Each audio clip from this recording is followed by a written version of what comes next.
Movie का start एक story से होता है जिसमें बताया जाता है कि एक टाइम था जब डार्कनेस का रूल था। Vampires, werewolves, evil elves, witches, trolls और बहुत से और मॉन्स्टर्स ह्यूमंस को डरा के उन पे राज करते थे। पर टाइम के साथ साथ इविल क्रीचर्स में चेंज आया और ये क्रीचर्स ह्यूमन को डराने के बजाय उनके साथ अमन से रहने लग गए। इनमें बहुत से क्रीचर्स तो अब भी सीक्रेटली हमारे बीच ही रहते हैं, पर कुछ ने वर्ल्ड में मुख्तलिफ जगहों पर अपने हाइडआउट्स बना लिए हैं, जिन तक सिर्फ मैजिकल फॉरेस्ट की मदद से ही जाया जा सकता है। अब यहाँ से शुरू होती है एक यंग वैम्पायर वेल्ड की स्टोरी। वो अपने फादर के साथ ह्यूमन वर्ल्ड छोड़ के क्रीचर्स की दुनिया में क्राउसफेल्डन जा रहा है, क्योंकि उसे टाउन के मेयर का पर्सनल इनविटेशन आया है। वहाँ वेल्ड मैजिक स्कूल रिफ रैफ अकेडमी में अपना फाइनल ईयर पूरा करेगा, पर वो बेचारा इस बात से अनजान है कि उसे वहाँ बुलाने का मकसद कुछ और ही है। उसके जरिए वर्ल्ड में ईविल को वापस फैलाया जाए। फाइनली वेल्ड अपने फादर के साथ क्राउसफेल्डन पहुँच जाता है, जहाँ जाते ही उसके फादर एक्साइटमेंट में गलती से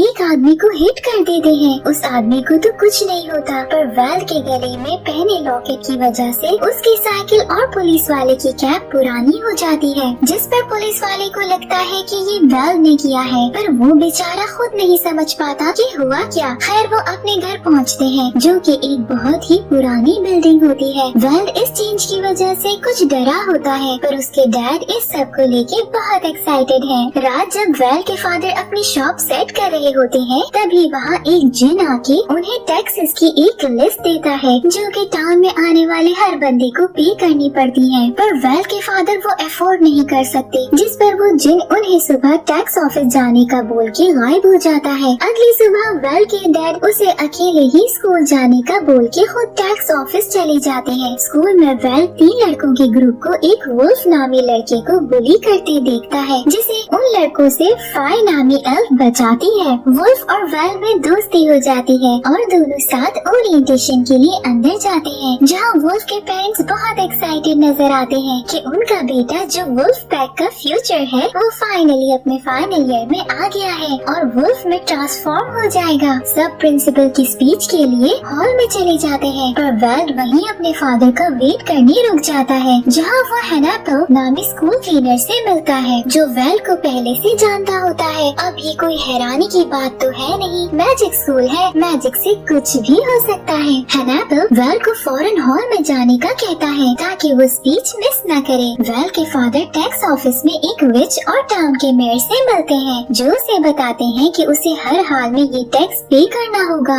अगर उसके लिए ये पॉसिबल नहीं है तो वो उसके बदले वो वेल्ड का रेड रूबी वाला लॉकेट उनके हवाले कर दे। पर वेल्ड के फादर जानते हैं कि वेल्ड कभी भी वो नहीं देगा, क्योंकि वो उसके पास उसकी मदर की आखिरी निशानी है, इसलिए वो टाउन से जाने की बात करते हैं। ये सुन के मेयर उसे रोक के कहता है कि वो लोग कुछ नेगोशिएशन कर लेंगे, उन्हें जाने की जरूरत नहीं है। अब उस लॉकेट में ऐसा क्या है ये हमें आगे पता चलेगा। स्कूल में प्रिंसिपल सब लास्ट ईयर के स्टूडेंट को स्टेज पे बुलाते हैं, तभी वहाँ वेल्ड के फादर भी पहुँच जाते हैं। जैसे ही प्रिंसिपल सब स्टूडेंट्स को उनके मॉन्स्टर फॉर्म में ट्रांसफॉर्म करती है, सब बहुत अच्छा जा रहा होता है। पेरेंट्स अपने बच्चों को देख के प्राउड फील कर रहे होते हैं कि तभी फे का उड़ते हुए बैलेंस खराब हो जाता है। वुल्फ को स्नीजिंग शुरू हो जाती है और वेल्ड जो कि एक वैम्पायर है उसे ब्लड देख वॉमिट शुरू हो जाती है। सब इन तीनों का बहुत मजाक उड़ाते हैं। वेल्ड इस सब की वजह से बहुत डिसहार्ट हो जाता है। ये देख उसके फादर उसे समझाते हैं कि शुरू में ये सब चलता है, उसे परेशान होने की जरूरत नहीं है। वुल्फ के पेरेंट्स को पता चलता है कि उसे फर से एलर्जी है, जिस पर वुल्फ के फादर बहुत परेशान हो जाते हैं कि अगर उसे फर से एलर्जी है तो वो वुल्फ पैक का लीडर कैसे बनेगा।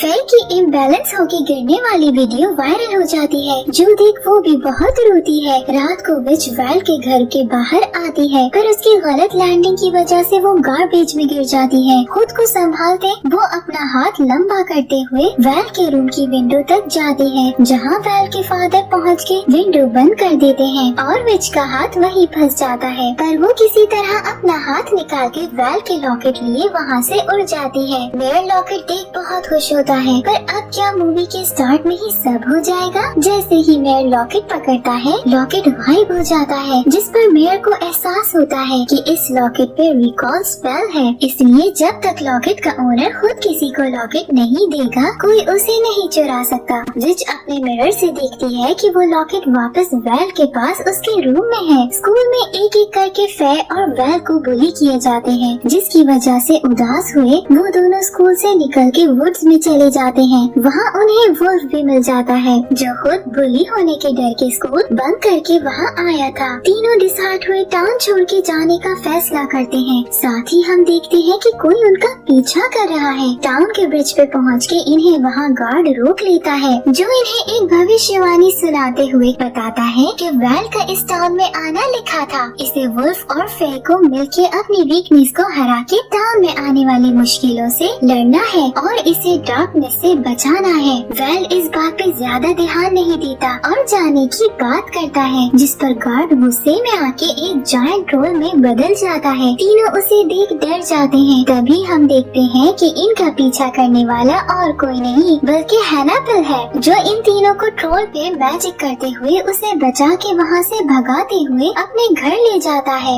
वहाँ इन्हें पता चलता है कि हैनापेल एक विज़र्ड है जो सही से मैजिक नहीं कर पाता, इसलिए उसे स्कूल का क्लीनर बना दिया गया। इन तीनों को हैनापेल के घर में एक बुक मिलती है, जिसे इन्हें पता चलता है कि उस भविष्यवाणी से रिलेटेड अपने सवालों के जवाब बुक ऑफ नॉलेज में मिलेंगे, जो कि फॉरबिडन लाइब्रेरी में पड़ी है। ये तीनों सोचते हैं कि अगर सच में इन्होंने भविष्यवाणी के मुताबिक टाउन को बचा लिया तो ये तीनों टाउन के हीरो बन जाएंगे और कोई भी इन्हें फिर तंग नहीं कर पाएगा। इसलिए ये तीनों सीधा फॉरबिडन लाइब्रेरी के लिए निकल जाते हैं, जहाँ रास्ते में फे एक डेड फ्लावर को वापस से न्यू कर देती है और वेल को पता चलता है कि एल्फ्स के पास क्योर करने की पावर है। लाइब्रेरी पहुँच के लाइब्रेरियन की नजरों से बचते ये तीनों फॉरबिडन वाले एरिया में तो एंटर कर जाते हैं, पर वहाँ एक वुल्फ गार्ड आ जाता है, जिसे वुल्फ डिस्ट्रैक्ट करने में लग जाता है, जबकि वेल और फे बुक ढूंढने चले जाते हैं। आगे बढ़ने पर इन दोनों को एक बहुत बड़ी खाई नजर आती है, जिसे पार करके इन्हें बुक तक पहुंचना होगा। वेल फे को फ्लाई करने को कहता है, पर अपने डर की वजह से वो मना कर देती है। तभी वहाँ बैट्स को देख वेल को अपनी एक पावर का एहसास होता है और वो कुछ नॉइज करके वहाँ पे छुपी हुई चीजें भी देख लेता है, जिसे उसे पता चलता है कि यहाँ इनविजिबल पिलर्स हैं, जिनकी मदद से वो दूसरी तरफ जा सकते हैं। वेल फे को उस पे ट्रस्ट करने का बोल के अपने साथ जंप करने को कहता है और दोनों दूसरी साइड पे पहुंच जाते हैं। यहाँ विच वेल के फादर के पास पहुँच के उन पे पोशन स्प्रे करती है ताकि वो उसके काबू में आ जाए। ऐसा करके वो उन्हें वेल से उस लॉकेट को लेने का कहती है। वेल और फे बुक तक तो पहुँच जाते हैं, पर वो बहुत ऊपर पड़ी होती है, जिस पर कोई रास्ता न होने पर वेल फे को आंखें बंद करके उसकी डायरेक्शंस फॉलो करते हुए फ्लाई करने को कहता है, ताकि उसे डर भी न लगे और उन्हें बुक भी मिल जाए। फे एक बार फिर वेल पे ट्रस्ट करते हुए फ्लाई करती हुई आराम से बुक पकड़ लेती है। दोनों बुक लिए बहुत ही टाइम पे वुल्फ के पास पहुंच जाते हैं और फिर वो तीनों गार्ड से बचते हुए बुक लिए लाइब्रेरी से निकल जाते हैं। मेयर और विच को विच के मिरर की मदद से पता चल जाता है कि वेल और उन तीनों बच्चों के पास बुक ऑफ नॉलेज है, जिस पर वो थोड़ा परेशान हो जाते हैं। बुक की मदद से इन्हें पता चलता है कि जब मॉन्स्टर्स और इविल क्रीचर्स ह्यूमन के साथ अमन से रहने लग गए थे, तब एक लूसीफर नामी प्रिंस से ये बर्दाश्त नहीं हुआ और उसने टाइम को वापस मोड़ना चाहा ताकि वो सब क्रीचर्स को वापस इविल बना के ह्यूमंस पे रूल कर सके। इसलिए उसने 13th आवर पे इससे आगे जाने के लिए जब ये तीनों बुक का पेज चेंज करते हैं तो वो पेज नहीं होता, कोई उसे पहले ही फाड़ चुका था, जो कि हम तो जानते हैं कि मेयर ही है। पर इन बच्चों को अब समझ नहीं आता कि आगे क्या होगा। मेयर की परेशानी खत्म करने के लिए विच अपना एक पोशन निकाल के बच्चों के पीछे भेज देती है। तीनों बच्चों को अब समझ तो आता नहीं कि सारी बात है क्या, पर इतना जरूर पता चल जाता है कि टाउन खतरे में है, जिस पर वो फौरन अपने पेरेंट्स की हेल्प लेने जाते हैं। पर विच का पोशन इन पे असर कर जाता है, जिसकी वजह से ये तीनों कुछ भी बता नहीं पाते और बस सब उल्टा ही बोलते जाते हैं। वेल के फादर उसे लॉकेट मेयर को देने की बात करते हैं, जिस पर वेल बोलना तो ना चाहता था पर हाँ में जवाब दे देता है। मजीद किसी मसले से बचने के लिए वो खुद को रूम में लॉक कर लेता है। इस सबसे परेशान तीनों आपस में बात करते हैं और इन्हें अंदाजा हो जाता है कि लूसीफर अपने प्लान पे काम करना शुरू हो गया है और उसने ही इन्हें कर्ज किया है। ये देख वेल बुक में मजीद कुछ ढूंढने लग जाता है। वुल्फ 13th आवर पे रिसर्च करने और फे इस कर्ज को खत्म करने का हल ढूंढने लग जाते हैं। तीनों अपनी अपनी इंफॉर्मेशन जमा करके जब मिलते हैं तो वेल इन्हें बताता है कि उसके इस लॉकेट का म्यूजियम से कुछ लिंक है, क्योंकि जब वो टाउन में आया था तो म्यूजियम के पास रूबी शाइन कर रही थी और आसपास लोगों की चीजें पुरानी जैसे हो गई थी। फे कहती है कि ये रूबी इतने बड़े मैजिक के लिए बहुत छोटी है कि टाइम को वापस ही मोड़ दे, जिस पर इन्हें एहसास होता है कि कुछ इसे स्ट्रॉन्ग कर रहा है, जिसका पता लगवाने ये तीनों म्यूजियम जाते हैं। वेल के वैम्पायर होने की वजह से उसका रिफ्लेक्शन नजर नहीं आता, जिसका फायदा उठा के फे और वुल्फ गार्ड को डिस्ट्रैक्ट करते हैं और वेल कैमरा से बचते हुए अंदर एंटर कर जाता है, जहां म्यूजियम के टॉप पे जाके वो देखता है कि उसके लॉकेट की रूबी जैसी बहुत सी रूबीज वहाँ मौजूद है, जिसका लास्ट पार्ट वेल के पास है। उसके वहाँ जाते ही रूबीज खुद ही वेल के लॉकेट को अपनी तरफ अट्रैक्ट करती हैं, जिससे विच का कीबोर्ड पुराने जमाने के टाइपराइटर में बदल जाता है। वेल खुद को संभालते हुए लॉकेट को उन रूबीज से दूर करता वहाँ से बाहर आ जाता है। फिर वेल को बताती है कि जरूर उसकी मदर एक पावरफुल सॉर्सरर होगी, इसलिए उन्हें ये रूबी मिली होगी ताकि वो इसे ईवल के हाथ में जाने से प्रोटेक्ट कर सके। सब पावरफुल सॉर्सरर फैमिलीज को एक एक पार्ट दिया जाता है। साथ ही ये तीनों देखते हैं कि वेल का बैग भी पुराना हो गया है, जिसका मतलब ये है कि बुक वापस से कंप्लीट हो गई होगी और ये सब सच जान सकते हैं। विच मेयर के साथ म्यूजियम पहुँचती है, जहाँ इन्हें अंदाजा हो जाता है कि वेल यहाँ आया था। विच अपने मिरर की मदद से मेयर को तीनों बच्चों की डायरेक्शन बता देती है और मेयर अब खुद ही जाके रूबी लेने का फैसला करता है। यहाँ बुक की मदद से इन तीनों को पता चलता है कि लूसीफर और कोई नहीं बल्कि टाउन का मेयर ही है, जो सोलर एक्लिप्स वाले दिन सब रूबीज को एक साथ मिला के मॉन्स्टर्स और बाकी क्रीचर्स को अपना स्लेव बना के वापस से ईवल की तरफ लाएगा और फिर उनका यूज करके ह्यूमंस पे रूल करेगा। और इन्हें पता चलता है कि सोलर एक्लिप्स भी आज के दिन ही है। ये तीनों सोचते हैं कि ये मिलके लूसीफर को तो रोक नहीं सकते, वो इनसे बहुत ज्यादा ताकतवर है, इसलिए वेल रूबी लिए टाउन से जाने का फैसला करता है ताकि ये कभी भी मेयर के हाथ लग ही न सके। इस बार उसे गार्ड भी नहीं रोकता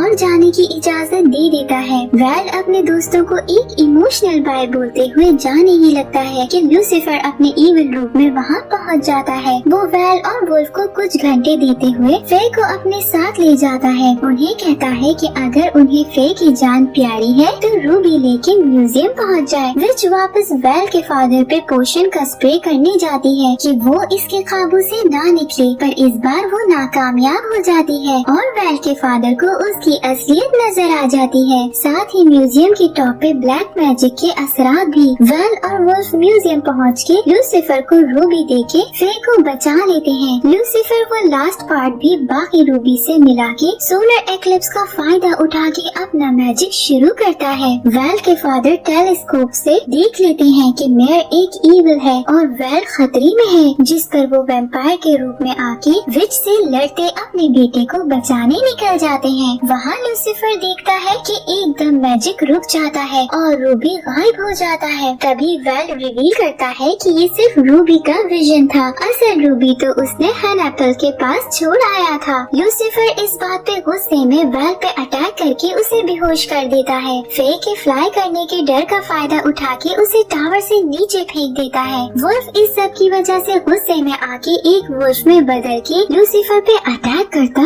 उसका एक हॉर्न तोड़ देता है, पर वो ज्यादा देर ऐसा नहीं कर पाता और वापस एलर्जी की वजह से छोटे बच्चे में बदल जाता है। फे अपने फियर को ओवरकम करते उड़ के वापस आती है और वेल को क्यूर करती है। फे के लिप्स से ब्लड निकल रहा होता है और वो उसी ब्लड वाले लिप्स के साथ वेल को किस करती है, जिससे वेल का ब्लड वाला मसला सॉल्व हो जाता है। वो वुल्फ को लूसीफर से बचा के खुद रूबीज के आगे खड़ा हो जाता है। जैसे ही लूसीफर उस पे स्पेल करता है, वेल के हटने से स्पेल रूबीज पे जाता है और वापस लूसीफर पे ही अफेक्ट कर जाता है, जिसकी वजह से वो खुद भी रूबीज में बदल के तबाह हो जाता है। टॉम को लूसीफर से बचा के ये तीनों बच्चे टॉम के हीरो बन जाते हैं और यही मूवी एंड भी हो जाती है। मूवी के पोस्ट क्रेडिट सीन्स में वैल की मदर का विजन रूबी से निकल के उसे बताता है कि उसे फॉरेन टाउन छोड़ के जाना होगा, क्योंकि वो यहाँ सेफ नहीं है। टाउन हंटर्स आ रहे हैं और उनसे कोई भी नहीं बच सकता है।